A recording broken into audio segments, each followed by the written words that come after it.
Good morning, everybody. Well, Florida is back to being Florida. It's 7 degrees.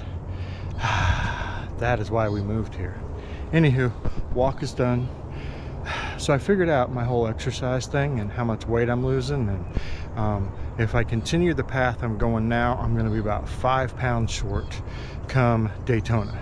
So I'm going to have to up my game. I'm going to wait till the first of the year, just because I'm still breaking here. I don't know why this year I have struggled to get back into the groove of really going at it, but man, it's been a struggle. So I'm gonna struggle till the end of the year, and then I guess I'm just gonna have to force it. If my mentality doesn't come back that I want to do it, then I'm just gonna have to make myself do it. Anywho, it's coffee time. I'm gonna grab some coffee and we'll see you guys here in a little bit. Oh yeah, tonight we're live on the Content Creator Facebook page, YouTube, to talk about longevity in YouTube. Yeah, insane they would pick me for that one. Anyway, here we go. Hi guys, another day in the books. I'm actually doing the video a little earlier than I have been because tonight I have a live on the Sport Bikers Content Creators YouTube with Pro Monkey. We're talking about longevity. I think I mentioned that earlier on YouTube. So we'll have a good time. We always have a good time hanging out with Monkey and of course all the content creators, so that should be a great time. So I'm trying to get this knocked out before I get on there. It's 8 p.m. so anywho, conversation for today. So I went out today. I went to the mailbox. I hadn't been in the mailbox in a few weeks, and I was like, you know, I should probably do that. I used to check it like every other day, and now I go like every other month. Fortunately, there wasn't anything major there, so had to drop off a package just into my sister. But anyway, as I was out, I had to run to the grocery store. You know, this time of year, like, is crazy. It's like a madhouse. Like, people are honking at each other and cursing each other and, like, cutting in front of each other. And I thought this was like that kumbaya time, right? It's Christmas where you love each other, where it's better to give than receive, and boy, you just don't feel that anymore, right? I made a short little video earlier and then I never put it out, but you know, I was like, Christmas is that time of year where like you spend money you don't have to buy presents for people that a lot of people don't actually like, just to prove how much you love them. I mean, that's kind of the gist of it. That's sad that is what it's come to, but it just feels like it has. Anyway, I'm done with my Christmas rant. I give Christmas an awful hard time, but anyway, my subject for today. So, of course, we always talk about like the motorcycle culture and life, and how many bikes are being sold, and how the credit card companies aren't suffering, how the motorcycle companies are kind of struggling.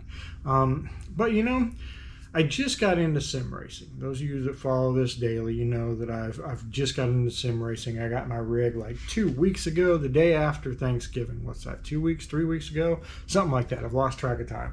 Anyway, and I'm having a blast. So it's nothing negative on that, but I'm having an absolute blast. But I'm a weird type of person that once I get into something, like I do some studying, right? Like I just want to know about like the sport, just like I did with motorcycles, right? And so then I started doing a little comparison between things that I really love, right? Like motorcycles and sim racing. So we always talk about there are no young people coming into the motorcycle culture, and so I did a little research, and I wondered if there were more like motorcycle licenses or less motorcycle licenses coming in and going out year after year. And from all the studies that I can find, it's staying pretty flat. Like, and that was my only way to judge. I don't know that you can really judge by motorcycle sales and that type of stuff, because you can't track like used motorcycle sales and stuff like that. So the only way I could do it was licenses. How many motorcycle licenses are there? And there's no evidence that number has went down, and there's no evidence saying it's went up. So it's pretty much flat. Now let me tell you what sim racing is. Sim racing is up Year over year, about 18.4%. 18.4% more people are going into sim racing every year.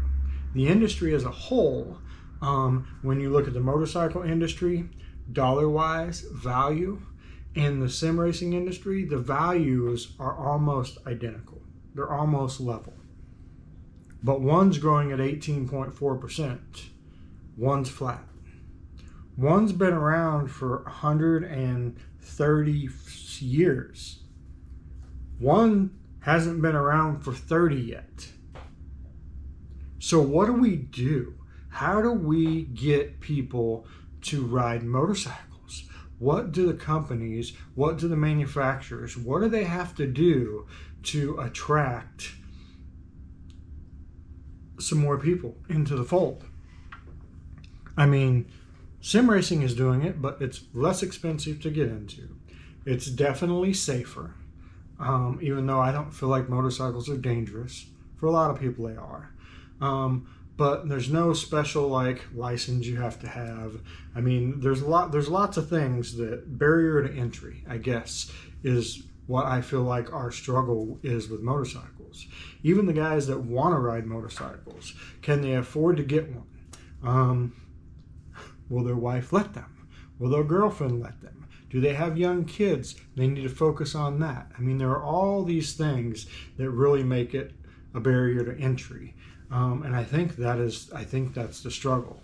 Now, mind you, motorcycles has always been a teeny tiny percentage. At one time, it was like 2%. I want to say like 3% of the entire population actually ride motorcycles. But I mean, even dirt bikes and all are pretty expensive anymore. So how do we get this younger generation into riding motorcycles? And if their parents don't ride motorcycles, well, they definitely aren't buying motorcycles for their kids and encouraging them to get out and ride motorcycles. Not when they can put them inside, put them in a make-believe race car and turn on and they can have at it, right? No chance they get hurt. The parents get to watch the kids. I mean, there are some definite pros from a parent's standpoint about sim racing. So my question to you is, and I want to hear your ideas because I don't know how motorcycling exists in the future when nobody's, I mean, we're 20 years from now, I hope I'm riding, right? But think of how many people 20 years from now will not be riding. Are we bringing in another generation of riders to take their place? Doesn't feel like it. Anywho, that's my thoughts for today.